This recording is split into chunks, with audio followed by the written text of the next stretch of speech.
حاضرین مجد السلام علیکم ورحمۃ اللہ وبرکاتہ۔ الحمد للہ رب العالمین والعاقبۃ للمتقین والصلاة والسلام علی سید المرسلین وعلی آلہ واصحابہ اجمعین، اما بعد فاعوذ باللہ من الشیطان الرجیم، بسم اللہ الرحمن الرحیم۔ وَلِلَّهِ عَلَى النَّاسِ حِجُّ الْبَيْتِ مَنِ اسْتَطَاعَ إِلَيْهِ سَبِيلًا وَمَنْ كَفَرَ فَإِنَّ اللَّهَ غَنِيٌّ عَنِ الْعَالَمِينَ۔ صدق اللہ مولانا العظیم وبلغنا رسولہ النبی الامین المکین الکریم، ونحن على ذلك لمن الشاہدین والشاکرین، والحمد للہ رب العالمین۔ محترم سامعین، آئیے کچھ عرض و معروض سے قبل اپنے آقا نامدار مدینے کے تاجدار جناب روح فدا محمد عربی صلی اللہ تعالی علیہ وسلم کی بارگاہ بے کس پناہ میں درود و سلام کی ڈالی نشاور کریں اور پڑھیں بآواز بلند، اللہم صلی علی سیدنا شفیعنا حبیبنا کریمنا مولانا محمد وبارک وسلم صلاۃ و سلام علیک یا رسول اللہ صلی اللہ تعالی علیہ وسلم۔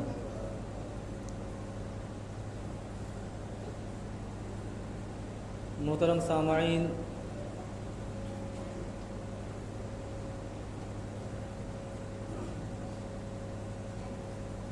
یہ عربی مہینوں میں سے ذی القعدہ کا مہینہ چل رہا ہے، اور اسی مہینے کے بعد ذی الحجہ کا وہ مبارک اور متبرک مہینہ آتا ہے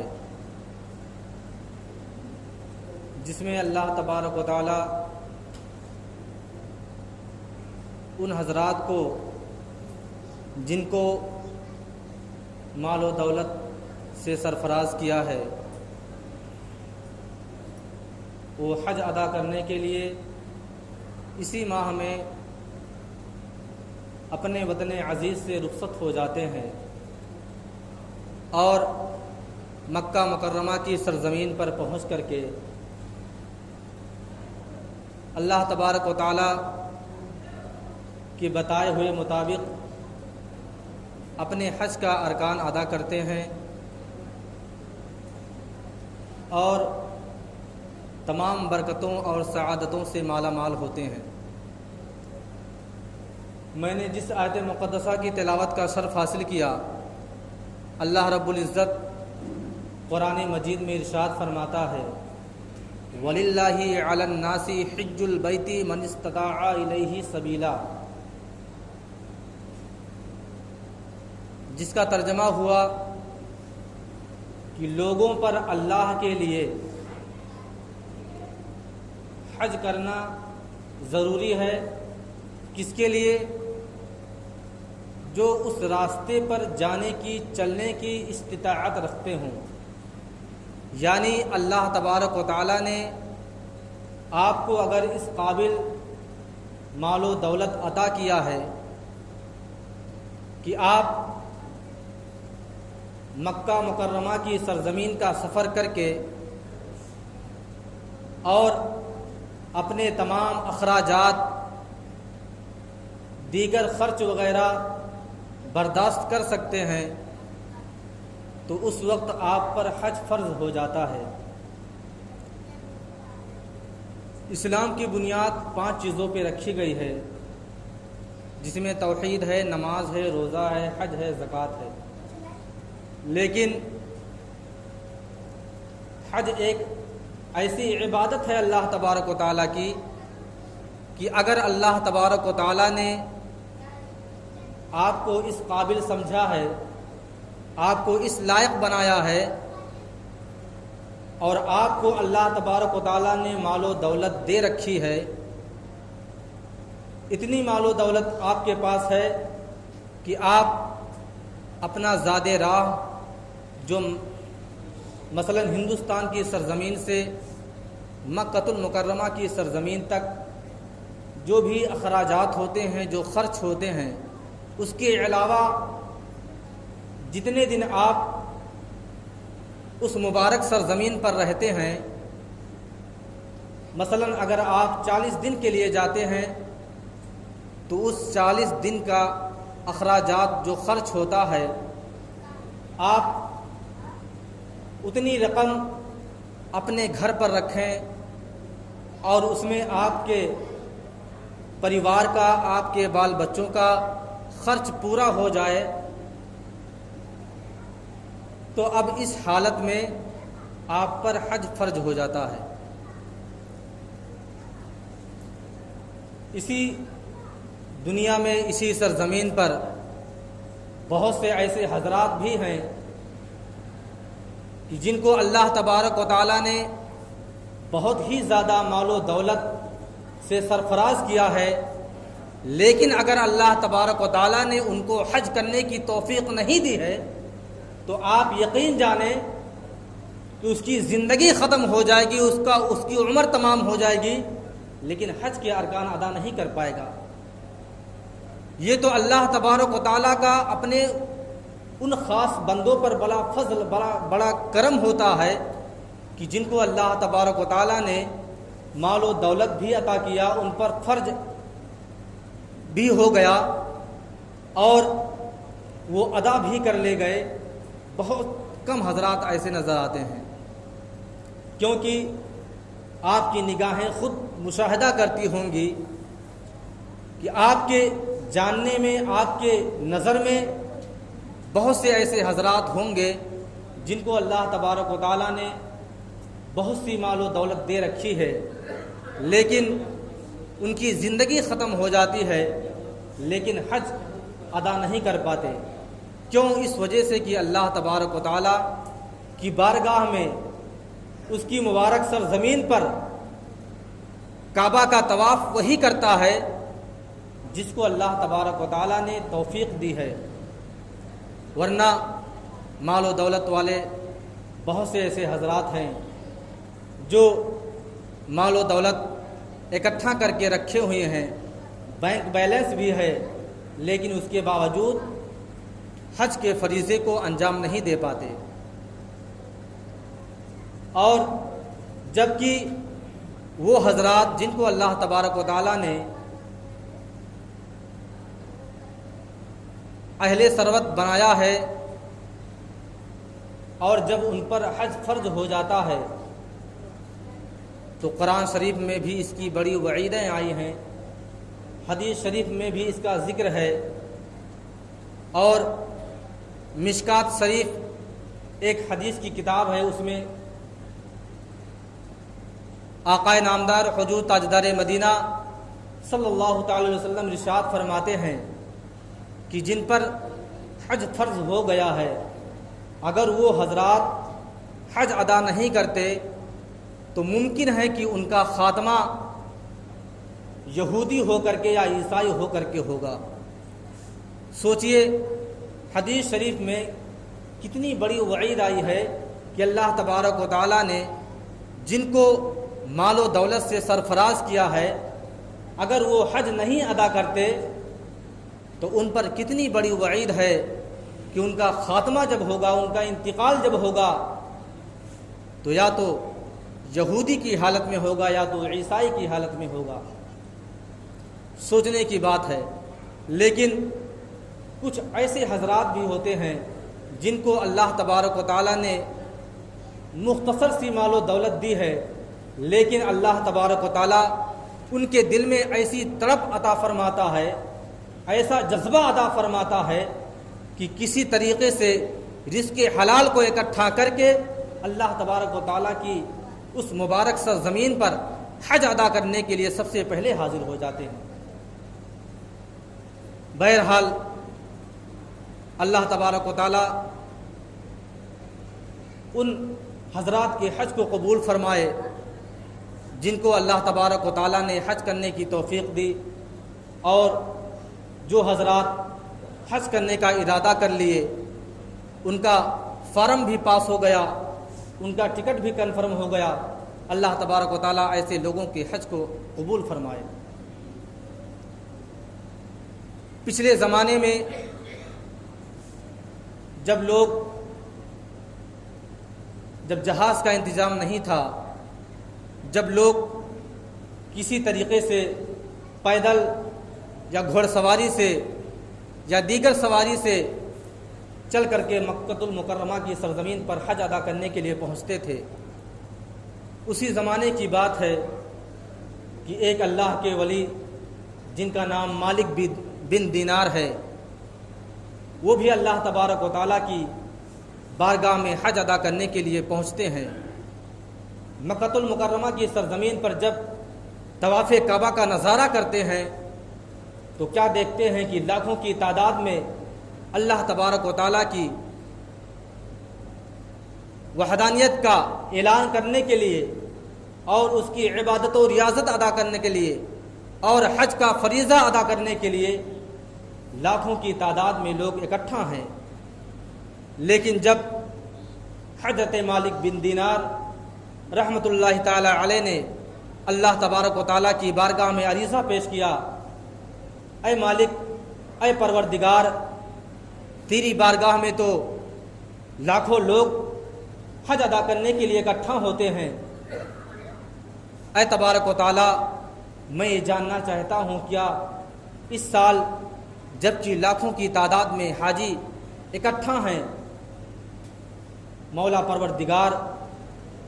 تو نے کس کے حج کو قبول نہیں کیا ہے، میں اس کو جاننا چاہتا ہوں۔ غیب سے ندا آتی ہے کہ ایک شخص ہے جس کا نام محمد بن ہارون بلخی ہے، وہ ایسا شخص ہے کہ اس کا حج قبول نہیں ہوا۔ حضرت مالک بن دینار غور و فکر کرتے ہیں اور ان سے ملاقات کرنے کا ارادہ کر لیتے ہیں۔ جب اور جس جگہ پر حاجیوں کا خیمہ لگا ہوا تھا تو آپ یعنی حضرت مالک بن دینار کسی طریقے سے پوچھتے ہوئے پہنچتے ہیں کہ بلخ والوں کا خیمہ کہاں لگا ہے۔ جب بلخ والوں کے خیمے کے پاس آپ پہنچتے ہیں تو آپ نے لوگوں سے دریافت کیا کہ اس میں محمد بن ہارون کون ہے۔ لوگوں نے بتایا کہ آپ محمد بن ہارون سے ملنا چاہتے ہیں۔ مالک بن دینار نے کہا کہ ہاں، میں ان سے ملاقات کرنا چاہتا ہوں۔ لوگوں نے بتایا کہ آپ تو اللہ تبارک و تعالیٰ کے ایسے برگزیدہ بندے سے ملنا چاہتے ہیں جو 40 سال سے روزہ رکھے ہوئے ہے،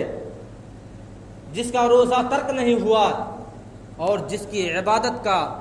یہ حال ہے کہ 40 سال سے اللہ تبارک و تعالیٰ کی عبادت و ریاضت میں لگا ہوا ہے، اور ان لاکھوں لوگوں کی موجودگی میں تنہا ایک ایسا شخص ہے جو محمد بن ہارون ہے، جو 40 سال سے تقریباً 40 سال سے بلخ کی سرزمین سے مکۃ المکرمہ کی سرزمین تک اپنے پیروں سے پیدل چل کر کے آتا ہے اللہ تبارک و تعالیٰ کا حج ادا کرنے کے لیے۔ حضرت مالک بن دینار جب اتنا سنتے ہیں تو سوچتے ہیں یقیناً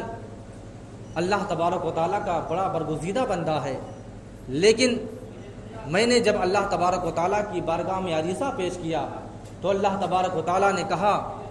ارشاد فرمایا کہ تمام لوگوں کے حج کو قبول کر لیا گیا ہے، لیکن محمد بن ہارون بلخی کے حج کو قبول نہیں کیا گیا۔ حضرت مالک بن دینار پریشان ہو جاتے ہیں، آخر ماجرا کیا ہے۔ جب لوگوں نے بتایا کہ محمد بن ہارون بلخی کا ان کی عبادت کا یہ عالم ہے کہ خیمے کے بجائے پہاڑیوں میں چلے جاتے ہیں عبادت کرنے کے لیے، تاکہ ان کو کسی طریقے سے کہیں سے کوئی رکاوٹ نہ پیدا ہو، اس وجہ سے خیمے کو چھوڑ کر کے پہاڑیوں کے درمیان چلے جاتے ہیں تاکہ تنہائی میں اللہ تبارک و تعالیٰ کی عبادت و ریاضت کریں۔ حضرت مالک بن دینار ان کی بارگاہ میں پہنچتے ہیں اور عرض کرتے ہیں کہ میں نے آپ کے بارے میں کچھ سنا ہے، اتنا کہنا تھا کہ فوراً محمد بن ہارون بلخی عرض کرتے ہیں میں جانتا ہوں تمہیں کوئی خواب آیا ہوگا، تمہیں اللہ تبارک و تعالیٰ کی طرف سے کوئی آواز آئی ہوگی، کوئی غیب سے ندا آئی ہوگی کہ محمد بن ہارون بلخی کے حج کو قبول نہیں کیا گیا ہے۔ حضرت مالک بن دینار جو اللہ تبارک و تعالیٰ کے اتنے بڑے پائے کے بزرگ تھے، ولی تھے، جب اتنا سنتے ہیں تو سوچتے ہیں یہ تو میرے خواب جیسے راز کو بھی اپنے دل میں رکھتے ہیں، اور ایسے لوگ کی اللہ تبارک و تعالیٰ حج قبول نہیں کرتا، آخر ماجرا کیا ہے؟ حضرت مالک بن دینار عریضہ پیش کرتے ہیں، اور جب ان کی نگاہ محمد بن ہارون بلخی پر پڑتی ہے تو کیا دیکھتے ہیں کہ اپنے ہاتھ میں اور اپنے پیر میں زنجیر باندھے ہوئے ہیں اور ان کا ایک ہاتھ بھی سلامت نہیں ہے۔ اس کی وجہ جاننا چاہتے ہیں۔ محمد بن ہارون بلخی نے عرض کیا میرا یہ واقعہ بہت لمبا ہے، لیکن پھر بھی محمد بن ہارون نے بتانا شروع کیا، کہا میں آج کے 40 سال پہلے اپنی جوانی کے عالم میں بہت بڑا شرابی تھا، اتنا بڑا شرابی تھا کہ ہر وقت شراب کی بوتل میرے ہاتھوں میں رہتی تھی، میں اکثر ہوش میں نہیں رہا کرتا تھا۔ اور ایک رات کا واقعہ ہے کہ جب میں شراب خانے سے باہر نکلا اور اپنے گھر پہنچا تو میری والدہ نے کہا بیٹے تو آج پھر شراب کے نشے میں ہو کر کے آیا ہے۔ جب میری والدہ نے اتنا کہا تو میں نے اپنی والدہ کو اپنے ہاتھوں سے ایک جو تندور جل رہا تھا اس تندور میں دھکا لگایا اور میری والدہ اس تندور میں گر گئی اور وہی ان کا انتقال ہو جاتا ہے۔ بس میرا یہی گناہ تھا۔ محترم سامعین، بتانے کا مقصد یہ ہے کہ اللہ تبارک و تعالی کچھ ایسی غلطیاں جو انسان کر بیٹھتا ہے، اللہ تبارک و تعالی کچھ ایسی غلطیوں کی وجہ سے آپ کے حج کو قبول نہ کرے، ہو سکتا ہے۔ لیکن محمد بن ہارون بلخی ایک ایسے شخص تھے جو تقریباً 40 سال سے بلخ کی سرزمین سے لے کر کے مکہ المکرمہ کی سرزمین تک پیدل چل کر کے آتے تھے اور ان کے حج کو اللہ تبارک و تعالیٰ قبول نہیں کرتا تھا، لیکن آپ کا جذبہ ایسا تھا، آپ کا حوصلہ ایسا تھا کہ ہر سال جانتے تھے، کیونکہ محمد بن ہارون بلخی کا کہنا بھی ہے کہ ہر سال جب میں حج کرنے کے لیے آتا ہوں تو اللہ تبارک و تعالیٰ اپنے کسی نہ کسی ولی بندے کو میرے بارے میں اطلاع کر دیتا ہے اور بتا دیتا ہے کہ محمد بن ہارون بلخی کے حج کو قبول نہیں کیا گیا ہے۔ محمد بن ہارون بلخی جانتے تھے، پھر بھی اللہ تبارک و تعالیٰ کی بارگاہ میں ہر سال حاضر ہوتے تھے، لیکن اللہ تبارک و تعالیٰ ایک ایسا بے نیاز ہے، ایسی قدرت والا ہے کہ اللہ تبارک و تعالیٰ جب جسے چاہے جس لائق بنا دے، جب جسے چاہے حج کی توفیق عطا کر دے، جب جسے چاہے اپنا برگزیدہ بندہ بنا لے۔ لیکن محمد بن ہارون بلخی جانتے تھے کہ میں اپنی والدہ کا قاتل ہوں، اس وجہ سے اللہ تبارک و تعالیٰ میرے حج کو قبول نہیں فرماتا۔ اس کے باوجود ہر سال اللہ تبارک و تعالیٰ کی بارگاہ میں حاضری دیتے تھے اور آپ کی یہی کوشش ہوتی تھی کہ شاید اللہ تبارک و تعالیٰ اس بار میرے حج کو قبول کر لے۔ لیکن جب میرے نبی کریم حضور تاجدار مدینہ صلی اللہ تعالی علیہ وسلم مالک بن دینار کے خواب میں آتے ہیں اور آپ نے ارشاد فرمایا محمد بن ہارون بلخی کا واقعہ جاننا چاہتے ہو،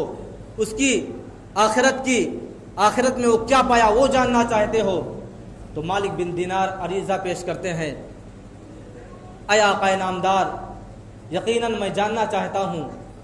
حضور تاجدار مدینہ صلی اللہ علیہ وسلم ارشاد فرماتے ہیں، مالک بن دینار کے خواب میں کہ جب میدان محشر برپا ہوگا اور جب اللہ تبارک و تعالی لوگوں کے بارے میں فیصلہ کرے گا تو محمد بن ہارون بلخی کے بارے میں یہ فیصلہ کیا جائے گا کہ ان کو 3 دن کے لیے جہنم میں ڈالا جاتا ہے۔ لیکن جب فیصلہ ہو جاتا ہے اور محمد بن ہارون بلخی کو جب ان کی والدہ کو جنت میں ڈال دیا جائے گا تو سب سے پہلے ان کی والدہ جنت میں پہنچ کر کے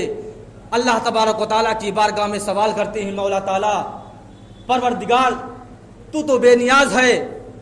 میرا بیٹا کہاں ہے، میرا بیٹا کس حالت میں ہے؟ اللہ تبارک و تعالیٰ ارشاد فرمائے گا، اے محمد بن ہارون بلخی کی والدہ، اس کو میں نے 3 دن کے لیے جہنم میں ڈال دیا ہے، لیکن ماں کی ممتا تو دیکھیے کہ وہ ماں جس کو محمد بن ہارون نے اپنے ہاتھوں سے تندور میں ڈھکل دیا تھا اور جن کی والدہ انتقال کر گئی تھیں، اللہ تبارک و تعالی فرماتا ہے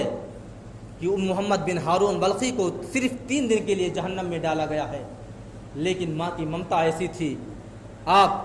اللہ تبارک و تعالیٰ کی بارگاہ میں عریضہ پیش کرتی ہیں، مولا تعالیٰ جب تک میرے بیٹے کو میرے ساتھ میں جنت میں نہیں ڈالا جائے گا تب تک میں جنت میں رہنا گوارا نہیں پسند کروں گی، گوارا نہیں کر سکتی۔ بہرحال اللہ تبارک و تعالیٰ اپنے کرم سے، اپنے بے نیازی سے محمد بن ہارون بلخی کو جنت میں ڈال دیتا ہے۔ بتانے کا مقصد یہ ہے محترم سامعین، اگر اللہ تبارک و تعالیٰ نے آپ کو مال و دولت عطا کیا ہے تو یقیناً آپ اپنی زندگی میں ایک بار حج کا فریضہ ضرور انجام دیں، کیونکہ اگر حج فرض ہو گیا ہے اور آپ نے ادا نہیں کیا تو حدیث شریف میں آتا ہے کہ آپ کا خاتمہ یا تو یہودی کی حالت میں ہوگا یا تو عیسائی کی حالت میں ہوگا۔ اور ایک بات کا اور دھیان رکھیے کہ آپ جو مال و دولت اس مکۃ المکرمہ کے جانے اور آنے میں جو اپنا قیمتی مال آپ خرچ کریں وہ یقیناً رزق حلال ہونا چاہیے، وہ مال حلال ہونا چاہیے، ورنہ جب اللہ تبارک و تعالیٰ کی بارگاہ میں اس مبارک سرزمین پر پہنچ کر کے جب لبیک اللہم لبیک کہیں گے تو اللہ تبارک و تعالیٰ کی طرف سے ندا آئے گی، لا لبیک لا لبیک، کیونکہ تو مال حلال سے حج کرنے کے لیے آیا ہے، حلال مال سے حج کرنے کے لیے نہیں آیا ہے، بلکہ تو اس مال کو اپنے حج میں خرچ کیا ہے جو تو نے حرام طریقے سے کمایا ہے، حلال طریقے سے نہیں کمایا ہے۔ تو جب آپ اللہم لبیک کہیں گے اللہ تبارک و تعالیٰ کی بارگاہ میں تو غیب سے ندا آئے گی، لا لبیک لا لبیک، یعنی تیرے حاضری کو قبول نہیں کیا جاتا ہے۔ اللہ تبارک و تعالیٰ کی بارگاہ میں دعا ہے کہ اللہ تبارک و تعالیٰ ان حضرات کے حج کو قبول فرمائے جنہوں نے فارم بھرا ہے اور ان کا فارم بھی گورنمنٹ کی نظر میں قبول کر لیا گیا ہے۔ اللہ تبارک و تعالیٰ ان حضرات کے تمام ارکان کو پابندی سے اور شریعت کے طریقے پر عمل کرنے کی توفیق و رفیق عطا فرمائے۔ اللہ تبارک و تعالیٰ کی بارگاہ میں دعا ہے کہ اللہ تبارک و تعالیٰ ان تمام مسلمانوں کے حج کو قبول فرمائے۔